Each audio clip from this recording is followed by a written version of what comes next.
Welcome, fans, to another edition of the Great North Wrestling Podcast. My name is Jack Kilby, Executive Vice President of Great North Wrestling, and I am pleased tonight to have on the show an individual that has made her mark in the professional wrestling business and has quite a number of interesting experiences and stories to recount. She has served as not only a wrestler, but a promoter and a trainer. She was trained by some greats, including the late great Killer Kowalski, but that's just scratching the surface. I'd like to welcome Brittany Brown to the podcast. How are you tonight, ma'am?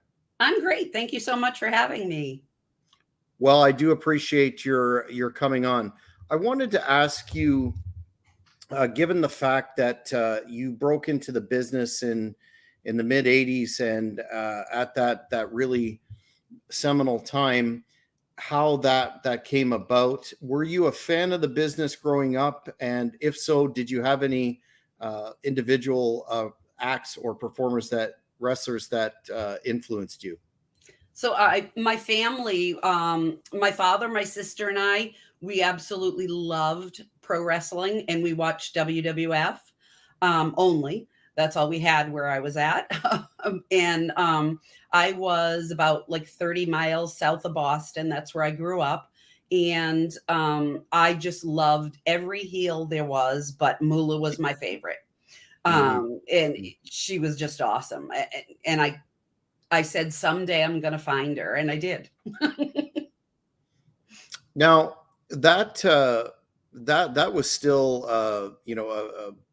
a fairly, radical decision, so to speak, for a young female to decide to pursue wrestling as a career. Was there a moment that the light bulb went off and you decided I'm going to find Moolah and begin this process and make it a career? Or was it more gradual? It was, I, as a child, like I said, 7 years old, I'm watching, and I think it was around 20 years old when I already had a good day job. But in the local Boston newspaper, there was an ad to train lady wrestlers. Unfortunately, it was a scam ad. Myself and my dad went to a hotel in Brockton, Mass, where somebody, was trying to get money out of you and they weren't really training. But we foiled that. My father and I were quite the duo, but we foiled that. And I had the bug at that point. I was like, okay, I'm going to do this and I'm going to find Moolah now. And I did. It took me a little while, but because there was no internet, as we all know, and we had to call 411. And, if you're calling 411 and you say the fabulous Moolah, they're going to hang up on you, right? So anyways, I had to find out her real name, and I ended up finding her. And my father and I flew out there, and we kind of went from there. Was Moolah in South Carolina at that time? Yes, Columbia. So when you flew out there and you met her, what were your initial initial impressions like of Moolah and the compound that she did her training program at? I thought it was great. I just wish they were closer because I had to fly out there every Friday night after work, and then then I flew back Sunday night in time for Monday. So I did this for months and months and months. But it was, I was very impressed with what she had. I sure wish that it was closer so I could have continued my, training there instead of finishing it up at Kowalski's. But you know what? I think it worked out for the best because I think I had the best of both worlds, if you ask me. Wow, that's incredible dedication. So your experience training with Moolah, what would much has been made in recent years, which I'll get to, around some of her methods. What was your particular experience like during that initial training process? What did that look like? It looked like an awful lot of work, very hard work. Your body is certainly not used to what we were being taught, obviously. Something totally new to me. Luckily, I had a gymnastic background, so it wasn't as bad for somebody that may not have had that. But it was like something I never had in my life. I mean, after the first day, I woke up the next morning to walk down to training, and I couldn't even get out of bed. I was crying. They couldn't even get out of bed. I had to hold the headboard, and I was crying. I was like, oh my God, what did I get myself into? But I stuck with it, and it got easier, obviously, when your body gets used to it. But as far as everything else goes that has come out recently, you know, in the past few years, I never had any of that happen to me. I was absolutely floored when that all came out. And I was the first person to stick up for her because I never encountered any of that. I never heard any of that. I never saw any of that. It's just unfathomable what they've come up with.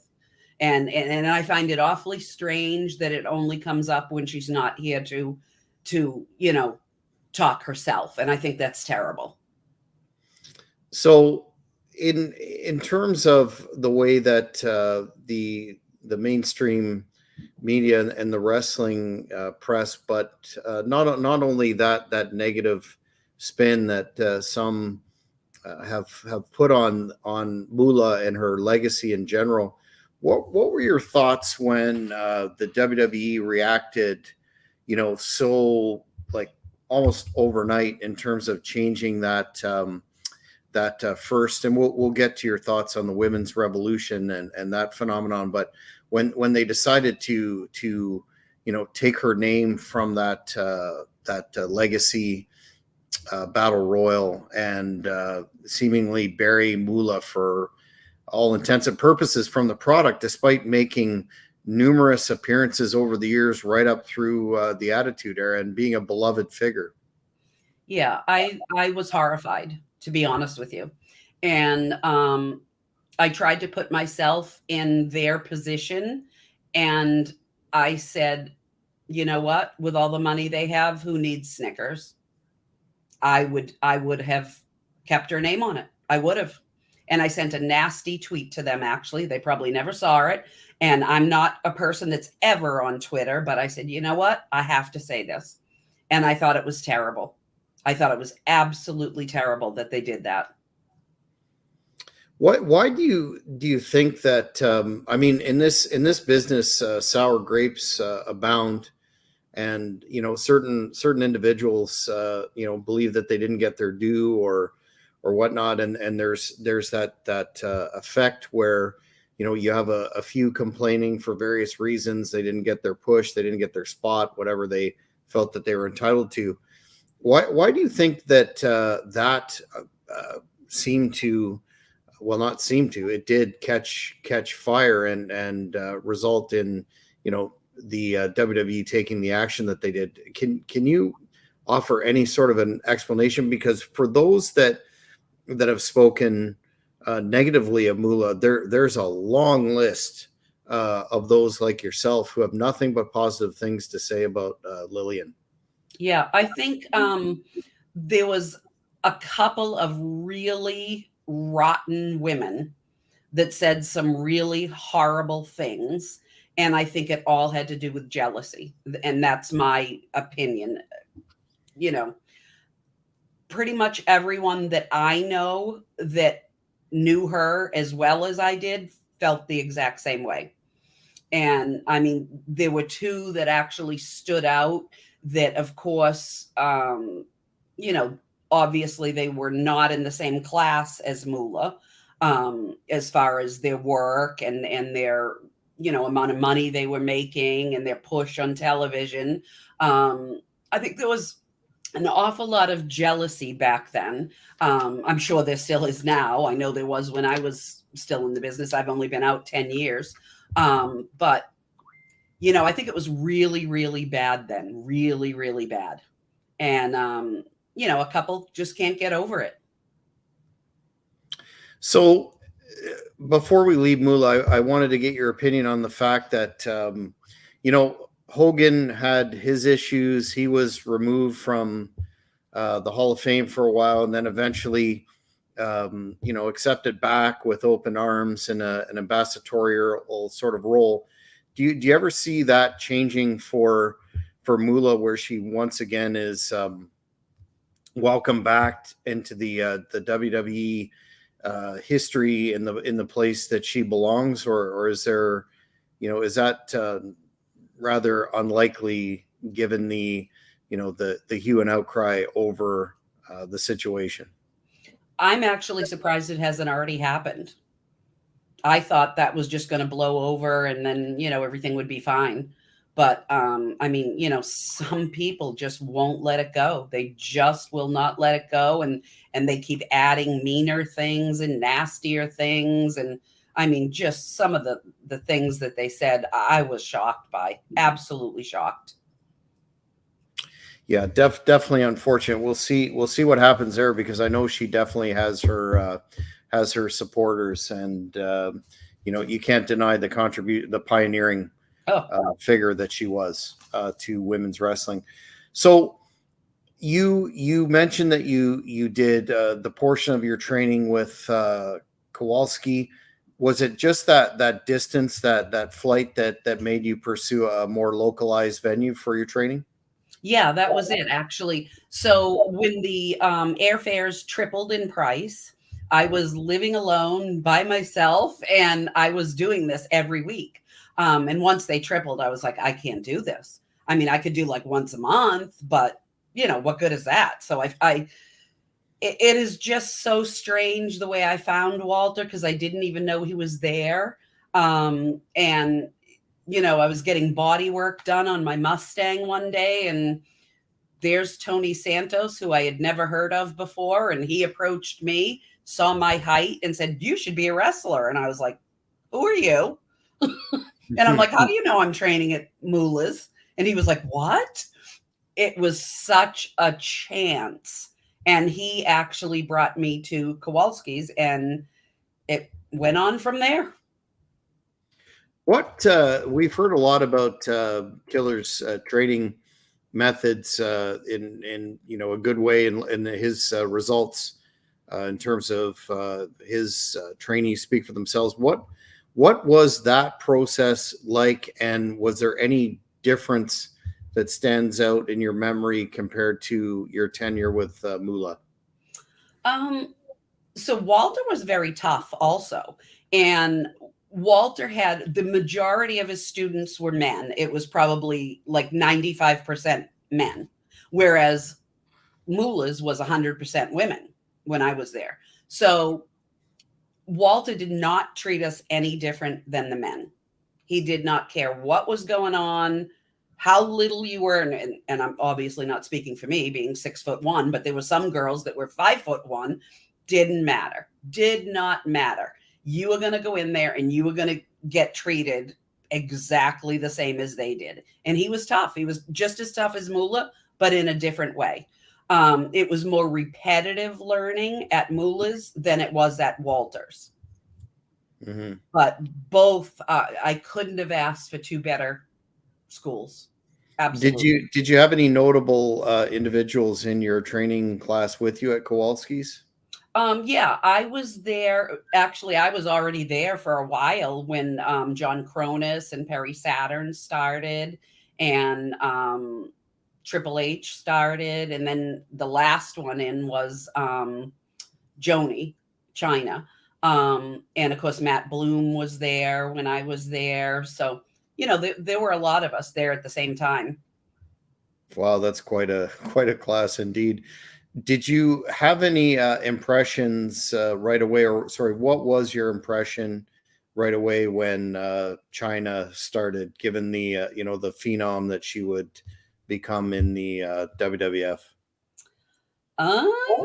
She had a bit of she had some stumbling blocks learning, and I have to give her credit, because there were several people that saw her at the beginning of her career and thought, "Oh my goodness," right? And Mm-hmm. then the way she ended up is like, wow, I can't even believe this is the same person.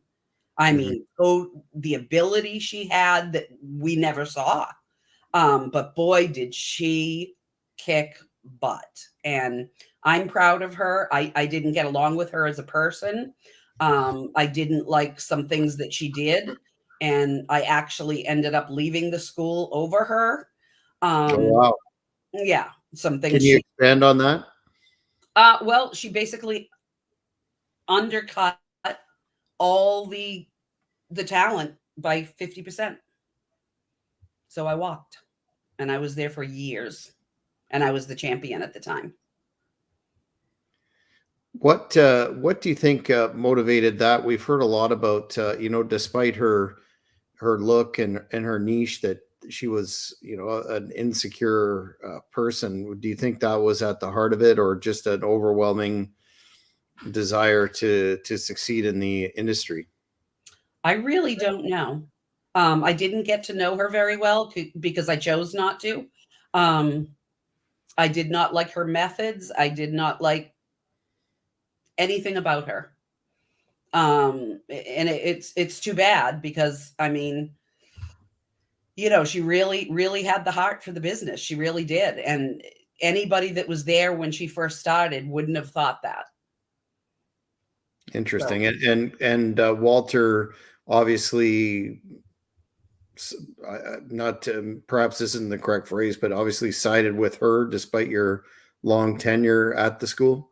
I didn't talk to anybody. I just left. I didn't talk to anybody. There was no negotiations or anything like that. I mean, it's an indie federation, right? Mm-hmm. So in with the new, out with the old, right? Mm. Yeah, that's unfortunate. You mentioned that Paul Levesque, Triple H, started there at the same time, and he has, rightfully credited his training with Killer Kowalski as being so crucial to his work later on. Did you have any you said you caught him kind of at the tail end. What were your initial impressions of young Triple H? Oh, well, he came quite a ways earlier than she did. Okay. And so him and I worked pretty much every show together for 3 years. Wow. Because he was the male champion towards the end. Probably the last year and a half or so, he was the men's champion and I was the women. So both of us were booked on every single show together. So, I thought he was a great guy. I thought he was very nice. He was shy, believe it or not, very shy. He kept to himself. He was a very hard worker, very nice guy. To this day, if he saw me, I've seen him several times since, and he always shakes my hand, gives me a hug and everything. And very, very, very nice guy. I was closer to Perry and John. I actually worked in the ring with them several times, so we were there quite a bit. And then Perry was the light heavyweight champion at the time, so he was on every show. And they were two awesome guys, two awesome guys, super guys, unbelievably talented from day one. Day one, nobody could believe it. Yeah, I not to undercut Saturn's accomplishments, but was during the time frame that you were working with John Cronus, were you as amazed by his athleticism for a big man that was pretty much evident to my understanding from day one? Day one. And I mean that literally. I was there the day he walked in the door. He walked over, climbed in the ring, jumped up to the top turnbuckle, turned himself around, and did a flip right off, like better than anybody else could do. And we were all just speechless. Mm-hmm. He was so amazingly talented. And I don't even think he realized how talented he was. He really was. It was unbelievable. And he was a hot ticket too. Oh, did he have us laughing? So with that talent and notwithstanding his very successful tenure in ECW, do you have any sort of speculation as to why he never caught on in either of the larger organizations at the time? I think it was just the wrong time and the wrong place, because I think a few more years and he probably would have. I mean, I can't imagine why he wouldn't. Talented beyond belief. Had the right look, everything. Just the right package. Did you stay in touch with the Eliminators when they were in ECW by any chance? Yes, absolutely. Did I correct me if I'm wrong, but in my research, I don't think you did a tenure in ECW. No. Was that ever on the table for you? Nope. Just not interested in the style, or just not enough spots for women? I don't know. I mean, it was never discussed. I never had any interest. I don't think they had any interest. You know, I did get called 3 times for WWF at the time, but which is a fan question right now. Coincidentally, how come you didn't pursue the WWE? Well, I'll tell you. Walter told me it was not the place for me because of the gear that I wore and the fact that I was not willing to change my gear. And, I didn't know if he was right or not at the time, but I know now that he was right, because I was not willing to compromise what I wore, and that never would have worked there. Never would have worked there.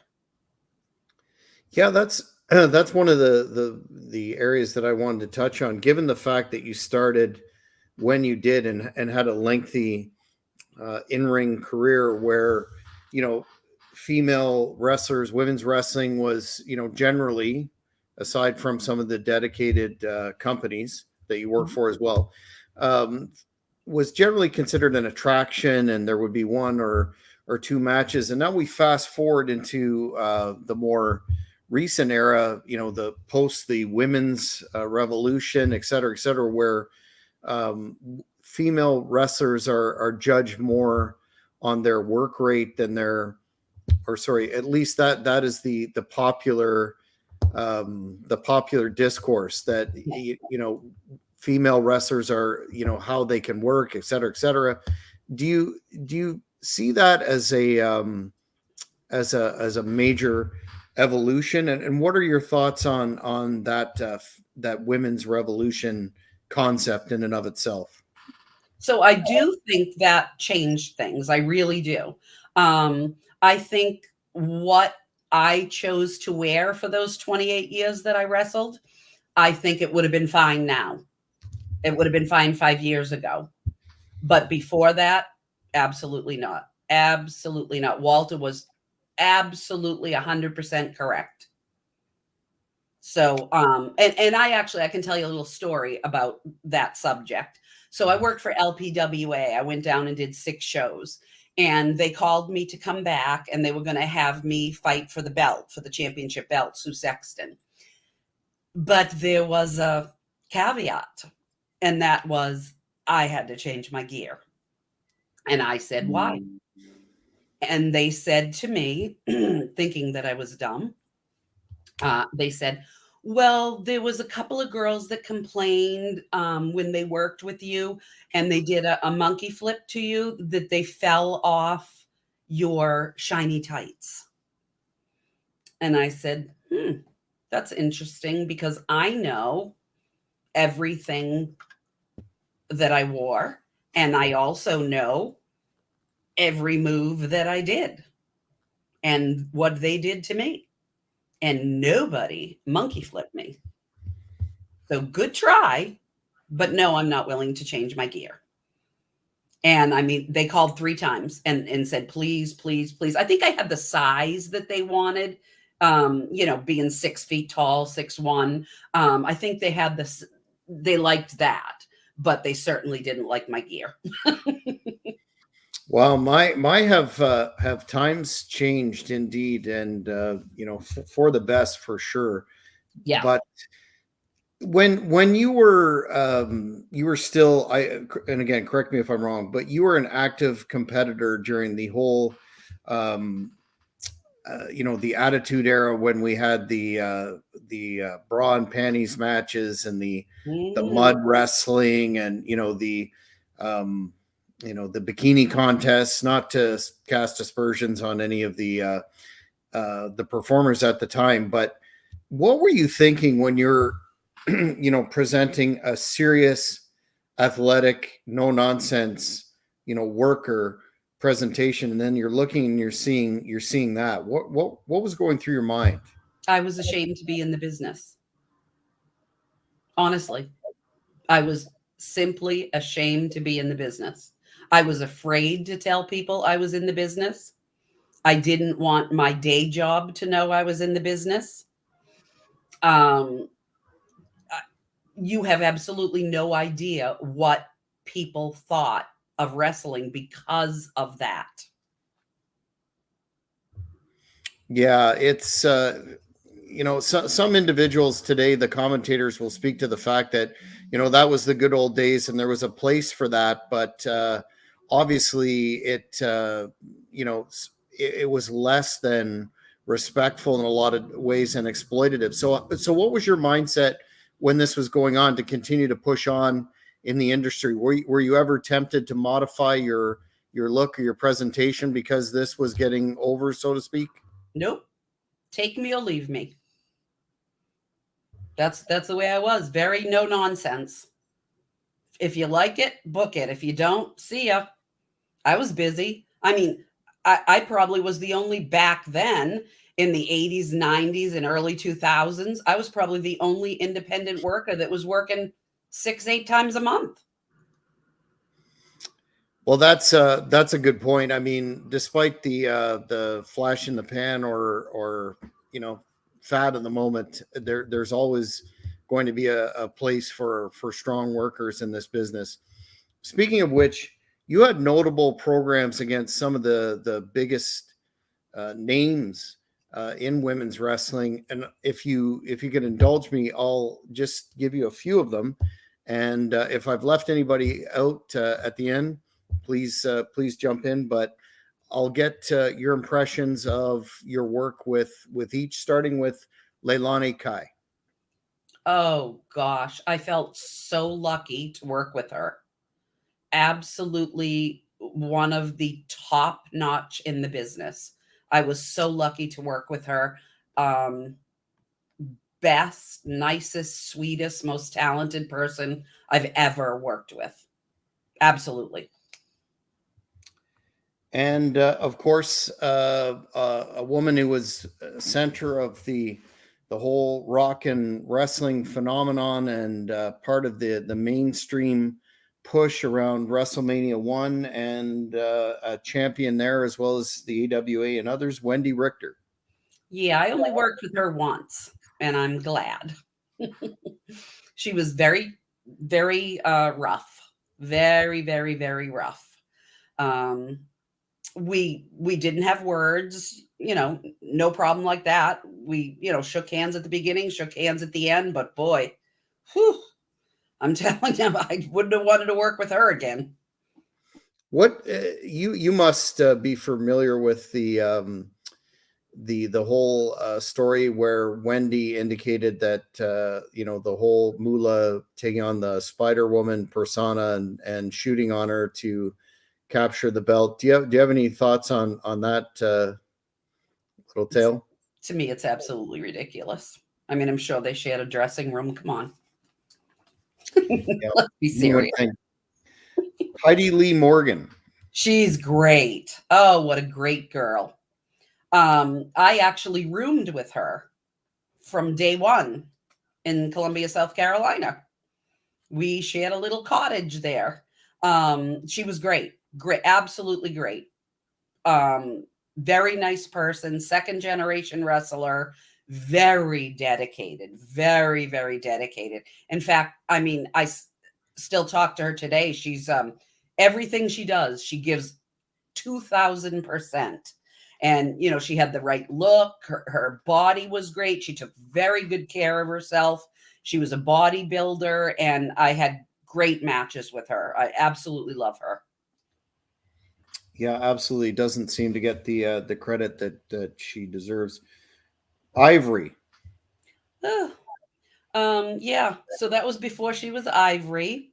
And yeah, she messed up some finishes and stuff at LPWA. I'll never forget that. But nice girl, went on to be much, much, much more than I thought she would be. Not that I didn't think she had the talent. I don't mean it that way. But she certainly honed her craft. Let's say that. Nice girl. And had quite a interesting run as a more character based performer. Got a Before I ask you the next, I've got a fan question. Benny wants to know: do you have one more match in you? If so, who would it be with? And he says, "Great to see you." Oh, thank you.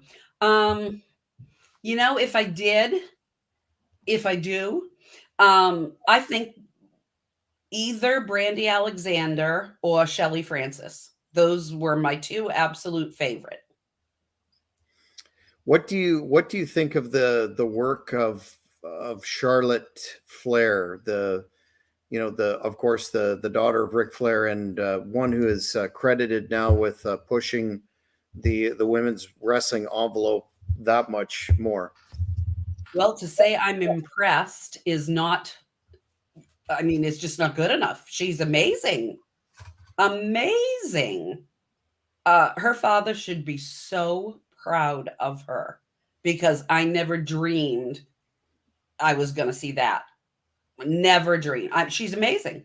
Absolutely amazing. Yeah, Very, very, very A plus. definitely an incredible athlete. I was going to get into your involvement with Cauliflower Alley, but I wanted to ask, speaking of pioneers, your thoughts on the late great Sherry Martel.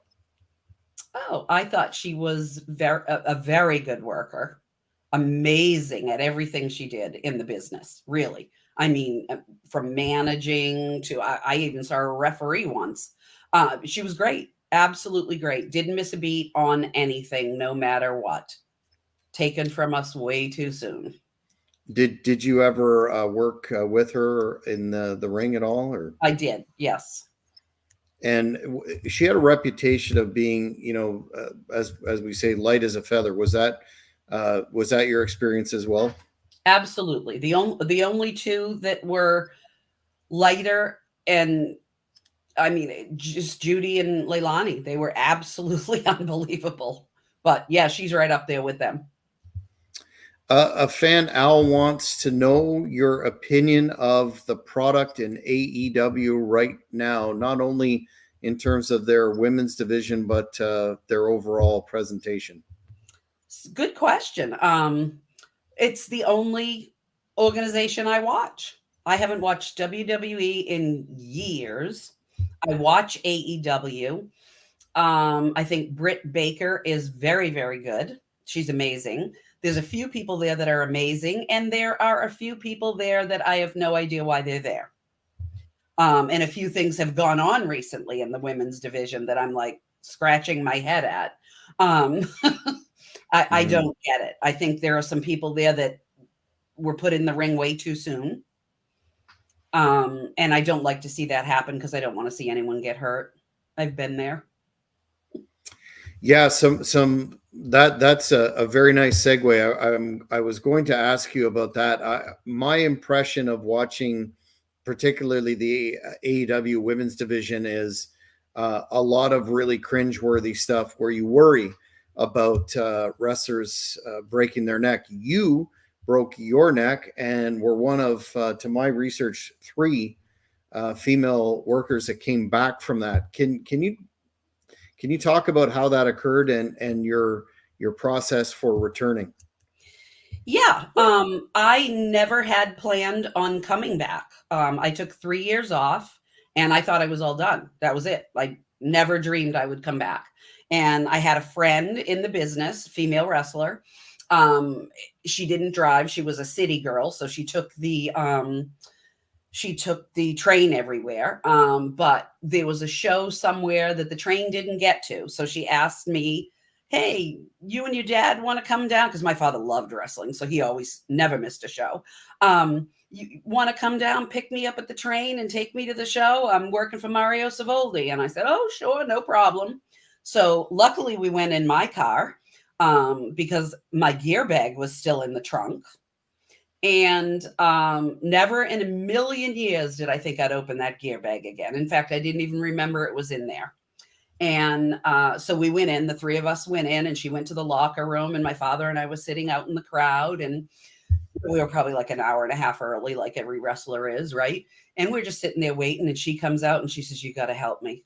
And I said, what's the matter? What do you need? I thought she wanted me to tie her boots or something. She says, you got to work. We're on TV. You got to work. I said, what? I haven't been in the ring for 3 years. I don't even remember what the ropes feel like. Well, I was on TV, and it was the worst match of my life.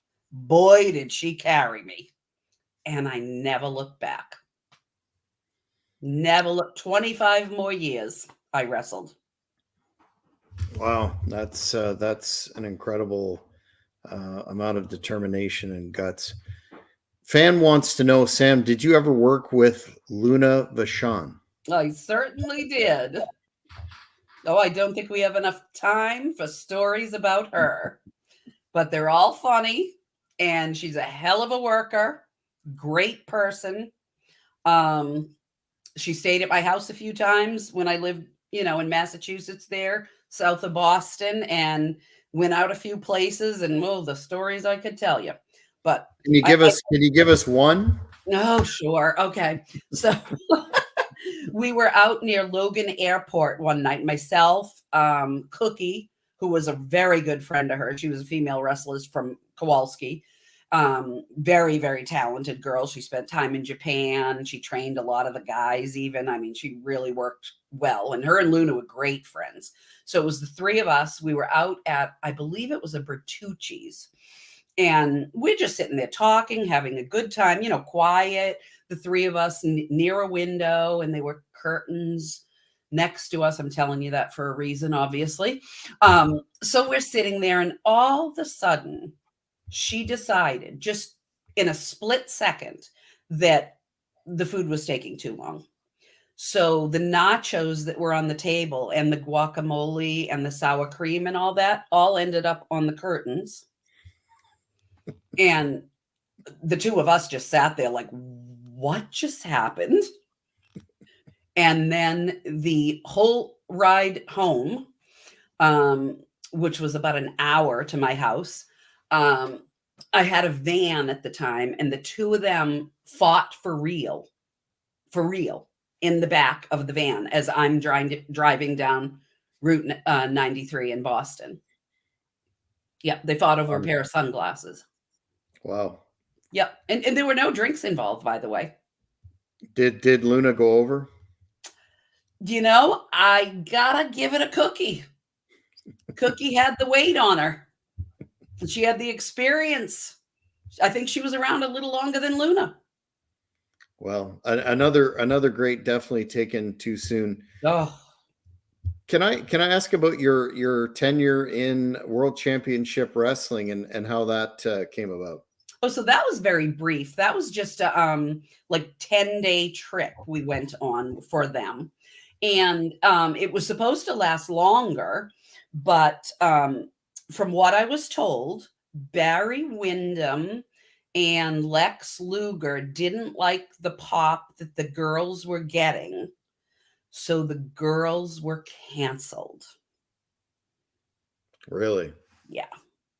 And I have to say, it probably was the biggest pop of my life when I went out in the Philadelphia Spectrum in front of like 35,000 people. The crowd was absolutely amazing at the time. It was unbelievable. I mean, that's where I met Mick Foley, actually. I go way back with him. Great guy. But there were nice people there, and there were really horrible people there. And Lex Luger was the worst. I mean, he actually had my door of my dressing room taken off. Yeah. And his dressing room was directly across from mine. And I mean, I don't know whether he thought I was stupid or what, but I just changed dressing rooms and I went somewhere else, further away, to actually a nicer dressing room.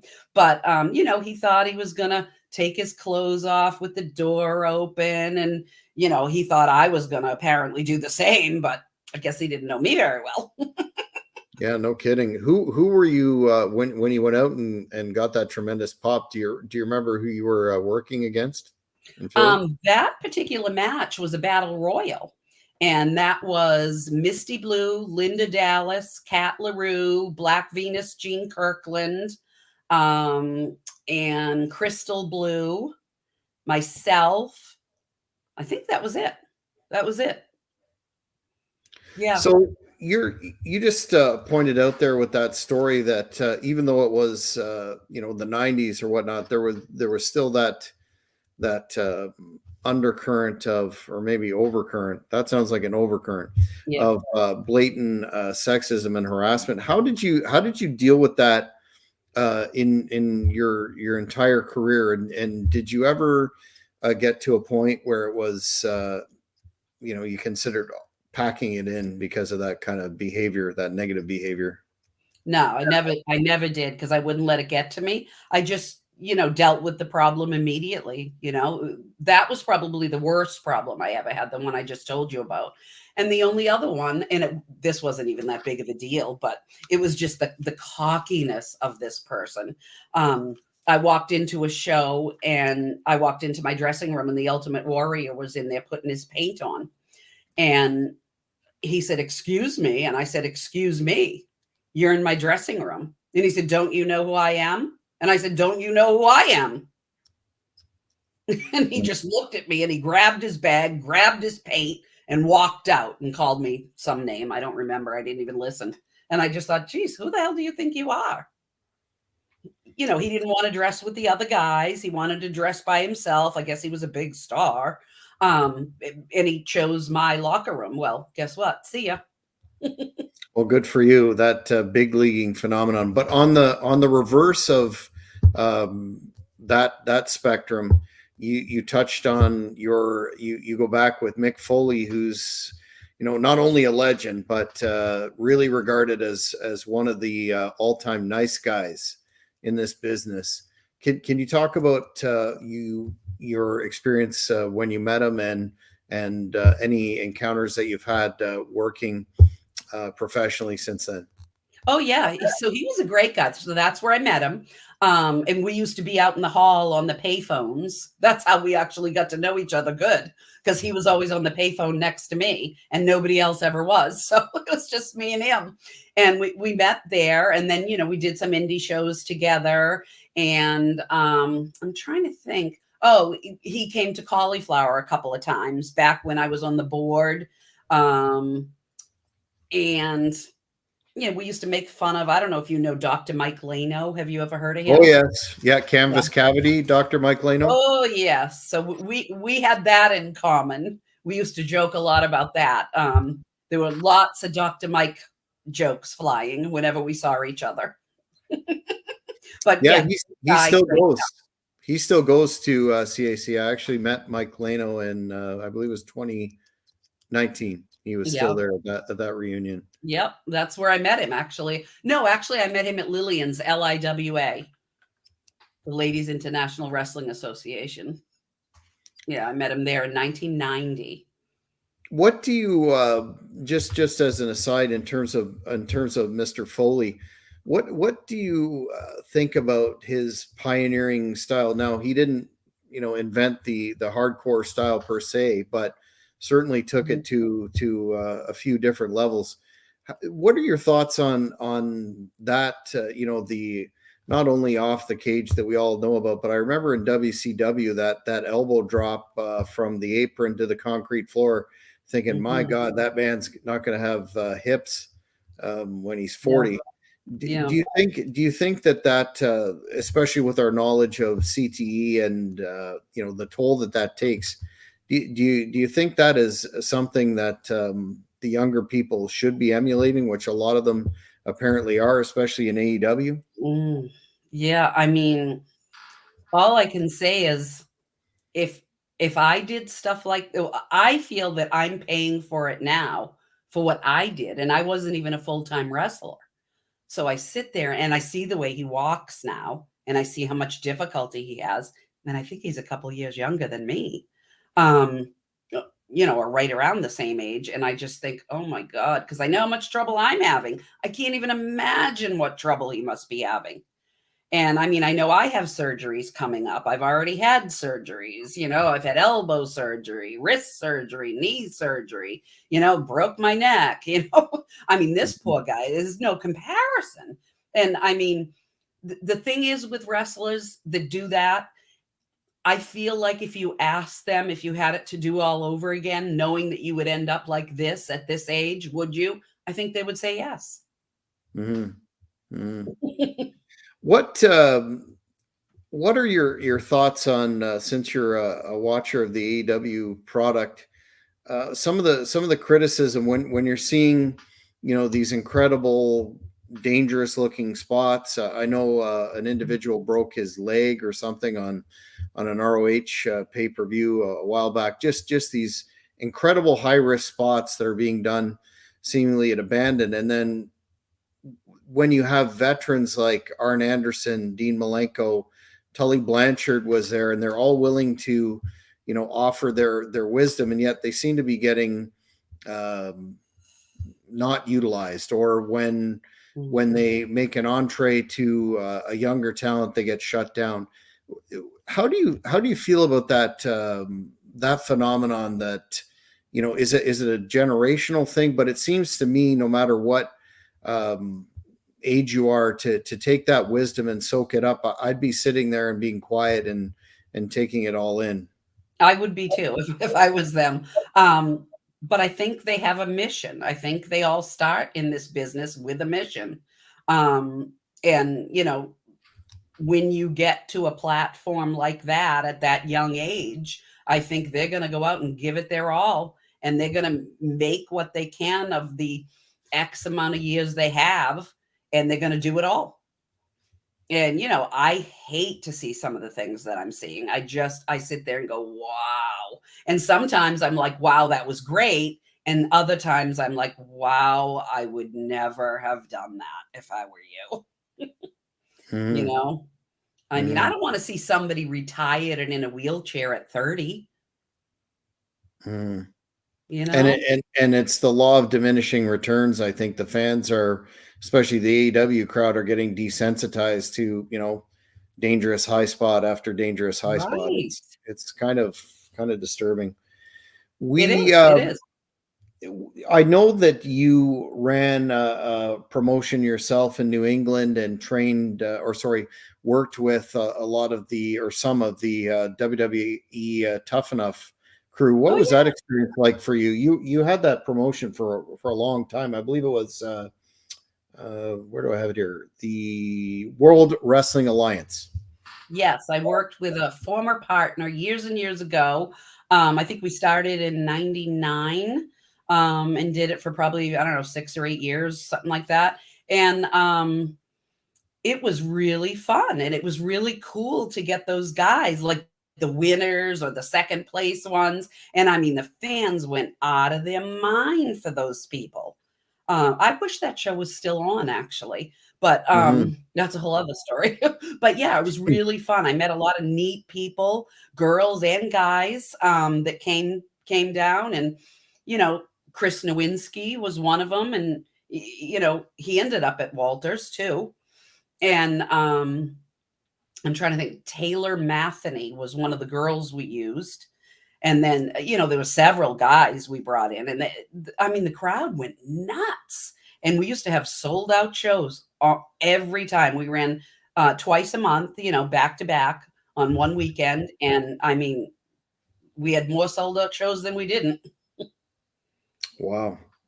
I read just in my research on your career and your history that you had a relationship with Freddie Mercury, Oh, and we're in a lot of his videos, and then had in addition to video work for Aerosmith and Bad Company, Guns N' Roses, and had an association with Steven Tyler for quite a number of years. Could you expand on? I know that's a lot in one, but could you expand on that for the fans, please? Yeah. So that's something not a lot of people know. I think I've only been asked that question once in all the times I've talked to people. But yeah, that's it. That was something that was kind of kept quiet. And I started that long before I started wrestling, actually. And I had met Steven Tyler when I was probably 15. He lived one town over from me. And I actually met him at a party. And I got hired first by Freddie Mercury when I was in a modeling school at the age of 15. And he personally chose my photo out of a book. And then he and a production person, or I don't know, somebody that did the agreements, so to speak, with them. He hired me right on the spot, and that was the first video I ever did. Is I worked for Freddie, and we became very good friends, actually. Yeah, very, very good friends. I was very young, much, much younger than him, so it was like a brother sister type thing. Older brother. He was 17 years older than me. So it was a very good friendship till the day he died. And I'm still friends with some of his family, and it's a very sad situation. It's very difficult for me to talk about him. And then I did a couple of things, 2 or 3 things for Aerosmith and a couple for Guns N' Roses. And Freddie kind of wanted to keep me to himself, though. He didn't want me to do any other videos. And oddly, my parents didn't want me to tell anybody about the videos at that age in school. And I couldn't understand it at the time, but I did understand it after seeing, everything on MTV and all that kind of stuff. And I said, "Ooh, yeah." It took me a long time to understand. But luckily I didn't tell anybody because they didn't want to have issues with me at school and all that kind of stuff, or people in the neighborhood or anything like that. So it was really kept under wraps. What was your relationship like with Steven Tyler that is noted? Oh, so we were just really good friends, and we had some dealings in a restaurant down by my area. It was a town away from where I lived, the other direction. And so yeah, we did that together for a while, and we were very good friends also. Okay, last musical question. Being a hardcore old school and new school Guns N' Roses fan, what video work did you do for them? Oh, And so I what was did. that like? Oh, that was fun. That was fun. It was different though, because, you know, I was younger than most of the other people there, but I looked older. And I think that's what actually got me the first job with Freddie. Is he was shocked when he found out how old I was, or how young I was, should I say. But yeah, it was kind of a weird experience, especially like seeing people, smoking pot and all that kind of stuff. Not that I didn't do that in high school, but beyond that was the weird part for me, because that's all I ever did. So, anything beyond that. And I was just so young at the time, and seeing all this stuff around me. And I was like, do I want to keep doing this? I don't know, and, I was doing it also at the same time that I was wrestling. I had started wrestling in the mid 80s, and I didn't stop doing the videos until I think 92 was my last video I did. So there was an overlap of about 6 years. And that was difficult because all I had was weekends to do the videos and weekends to do the wrestling. So I was kind of spreading myself a little thin. So, Do you remember which Guns N' Roses videos you were on per se? oh God, well, I have a list in the other room. I have a list of every video I ever did. There was probably like, I think 17 total. And the most popular one, I'm trying to think of the name of it. Oh God, I don't even remember the name of it. See, you're making me feel old now. Sorry.